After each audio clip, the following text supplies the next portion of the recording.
Hi, you busy? No, I just finished watching this really interesting documentary on TV about a guy named Clive Waring. He's a man from England with terrible amnesia. You mean he forgets things? Right, he lost his memory. He had encephalitis, this virus that destroyed the part of his brain that controls memory. It happened over 20 years ago. Since then, he can't remember anything for the back then about 7 seconds. Really? He can only remember things for 7 seconds? Does he know his name? Yeah, he knows his name and he knows who his wife, Deborah, is. I think he knows that he has kids from his first marriage, but he doesn't recognize them or know their names.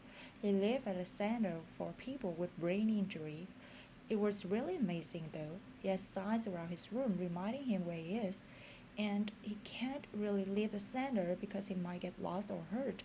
He has to have someone to care for him all the time. That's so strange and it's so sad too.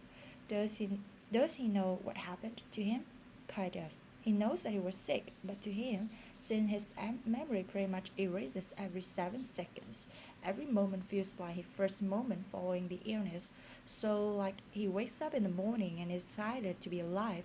He writes in his journal, 7:30, I'm awake for the first time. Then a few minutes later, he has forgotten his previous waking and now he has new feeling of being awake.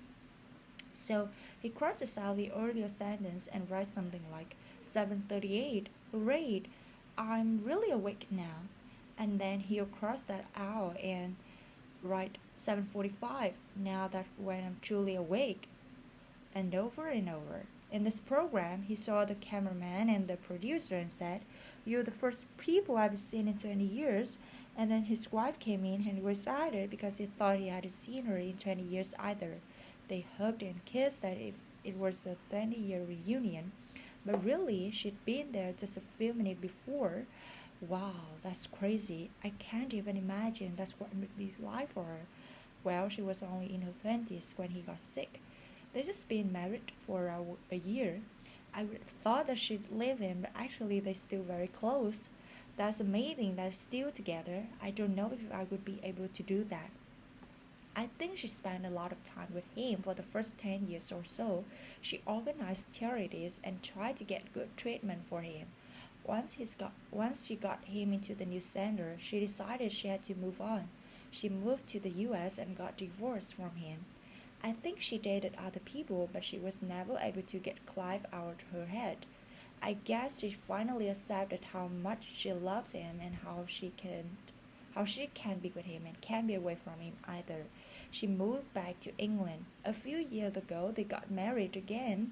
Now she visits him all the time. He always asks when she's coming and asks her to please get here at dawn, get here at the speed of life. They're still so in love. That's so sweet. How about his kids? Do they deal with their father? Well, his kids are adults now. They said that it's hard to visit him.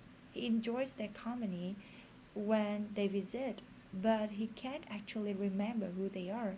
And of course, he doesn't remember that they ever came, so in a way, it doesn't matter much whether or not they do visit. Wow, what does he do all day?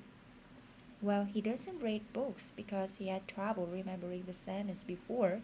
It's the same with television programs or movies. He can't follow a story alive, but he does like watch sports since he can enjoy it without remembering the previous events. One another really interesting thing, he was a brilliant musician before he got sick. Amazingly, after the encephalitis destroyed his memory, he still had his musical skills. For some reason, he can still play the piano. He spends a lot of his day at the piano. It's actually music that gives him a lot of comfort and satisfaction in his life. That's an amazing story. I hope I can see the program sometime.